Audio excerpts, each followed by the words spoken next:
Okay, welcome everyone. Welcome to Website Wednesday. I missed everyone on Money Talk Tuesday. We did have to skip yesterday. So we're here today with Teresa, Web Designs by Teresa, my web designer. And I love these days because websites are more complicated than people think when it comes to the wording. And like you, it's your primary business, but for me, sometimes I'll go over people's websites just to see almost, not that I'm a layman, but I go over from I'm a client and I notice things that it's not what I think is going to be appealing to their ideal client avatar. So what can people do? What should they be looking for? So I'm going to give them 5 things that I want you guys to think about when it comes to your website.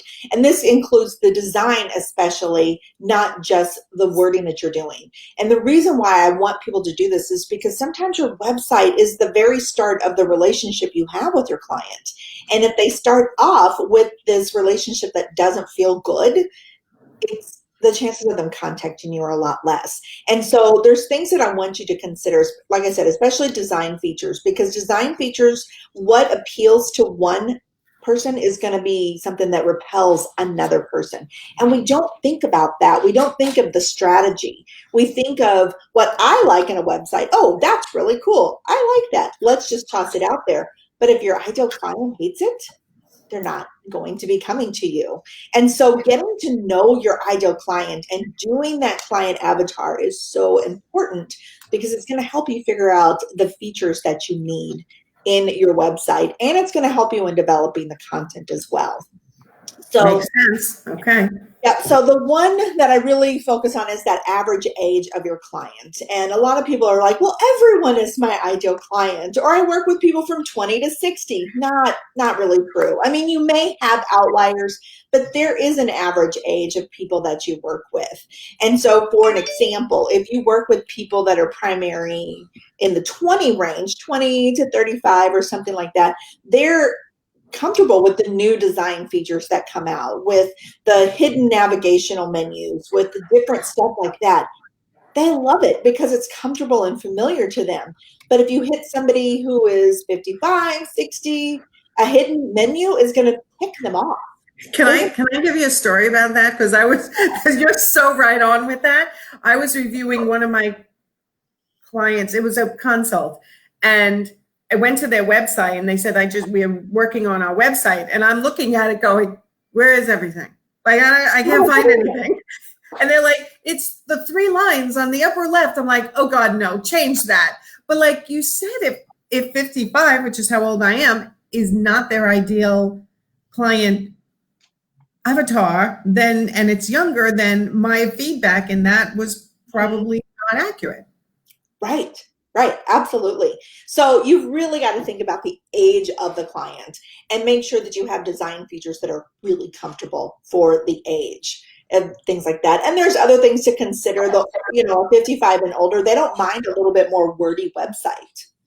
They don't mind that, but they're really not gonna, if they're 20 or something, 27 years old, if you have an overly wordy website, put some videos in there and get rid of some of those words because they don't want to read it. It's a whole different approach in how they absorb information. So age is a big one. Okay. Yeah. The other one is gender, and this isn't near as big as age, but gender does matter. When you're creating a website that is to attract men and women, you don't want pink and swirls and flowers and things like that. I mean, you've got to be careful. So gender does matter. But you also wouldn't want something that's like lots of browns and camo kind of colors and things like that if you're trying to attract men and women. You've got to really think about the gender. And if it's all female, then, think about it and from that perspective. Or if it's just generic, create something that appeals to all genders, not just what you like as a person.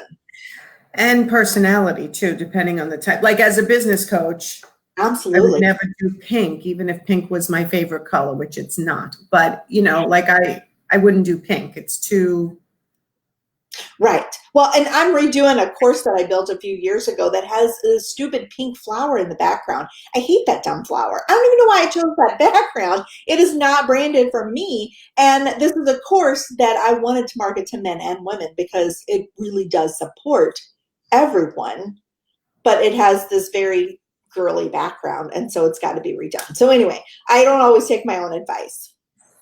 Shoemaker without shoes. We all know that. I know. All right, so gender does matter, but another one that I want you guys to think about is their technology background. Are you working with people that are you working with contractors that really hate computers? They probably still have like a Windows XP computer in their office. They might barely use their smartphone. Are you appealing to people who don't use a lot of technology? You've got to make your website as simple and easy to navigate as possible when it comes to that, because they don't want to have to figure it out. So understanding their technology background is another big thing, especially like in the interior design world. I know a lot of you work with contractors. You work with other people, setting this stuff up, staging the sites and things like that. You've got to have a website that speaks to that Right. group of people.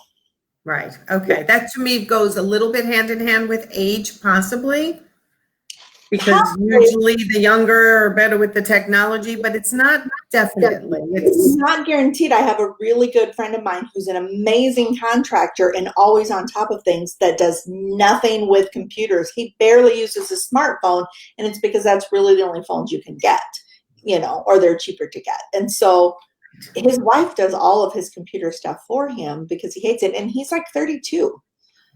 Interesting. Technology, you've got to think about the audience and the technology background that they would probably have. So, okay. All right. There's two other ones that I would talk about. One is thinking about what their daily life looks like.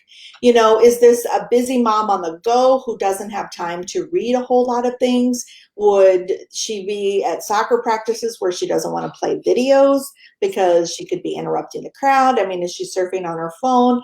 Think about what their daily life is and create an experience that supports that daily life. If they're going to be looking on their phone most of the time, you really want to give a lot of attention to how your website looks on a phone and not so much how it looks on the computer. And a lot of people, just because your website's responsive doesn't mean it looks good. It just means that it will respond to the device, but you could still very well have images covering up text or things like that.